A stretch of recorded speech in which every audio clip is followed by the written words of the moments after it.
Imagine a city born from the blood of a murdered brother, raised by a wolf, and destined to rule the world. A city that started as a cluster of huts on 7 hills and became the beating heart of an empire that would shape the course of Western civilization.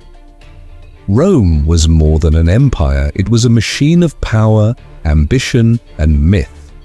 Its legions marched from the wind-swept moors of Britain to the burning sands of Arabia. Its roads stitched continents together. Its laws became the skeleton of modern government. And yet, it all began with a legend. 2 brothers, Romulus and Remus, fighting to the death over the destiny of a city no one had heard of yet. This is the story of how that city became eternal. The founding and early republic founded, they say, in 753 BCE. Rome was first a monarchy.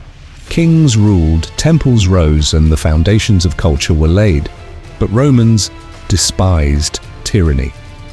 After the last king, Tarquin the Proud, was overthrown, they swore never again. Thus the Republic was born, power in the hands of senators, consuls, and the people. But in Rome, power was never evenly shared. Patricians ruled, plebeians fought for rights, and behind every law was a dagger waiting to strike. Expansion and the Punic Wars. Rome expanded relentlessly. First, the Italian peninsula, then across the Mediterranean.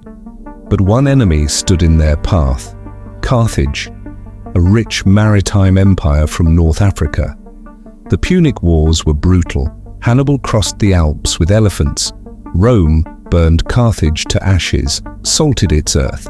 Julius Caesar and the fall of the Republic.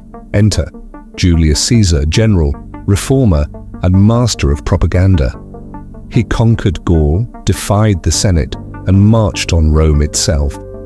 "The die is cast," he said, crossing the Rubicon. He made himself dictator for life.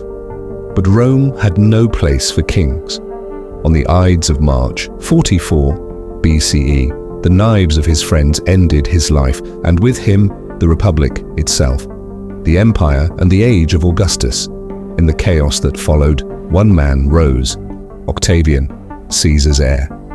He became Augustus, Rome's first emperor. Under him, the empire flourished. The Pax Romana, 200 years of relative peace. Roads stretched to the ends of the known world. Cities sparkled with aqueducts, theaters, and forums. Roman citizenship became a prized status. The empire was a multicultural colossus, part machine, part myth, wholly dominant. Daily life, culture, and engineering feats. Roman life was complex. The poor crowded into insulae, cramped apartment blocks. The rich dined on peacock and wine beneath frescoed ceilings. Gladiators battled in the Colosseum, watched by emperors and mobs alike. Rome engineered marvels, arches, domes, concrete. The Pantheon still stands, so do aqueducts, so do the roads, decline and fall. But no empire is eternal. The seeds of decay were sown long before the fall. Corruption, civil war, a split empire, east and west.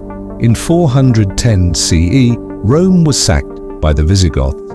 The unthinkable had happened. In 476 CE, the last emperor in the west, Romulus Augustulus, was deposed. A child emperor with a symbolic name erased by history. But the east, the Byzantine Empire, endured for another 1,000 years. Legacy and final words. Rome fell. But it never truly died. Its ruins still speak. Its laws still govern. Its language echoes in our own. Rome was a city of gods and emperors, poets and soldiers, tyrants and visionaries. And even now, 2,000 years later, we still walk in its shadow.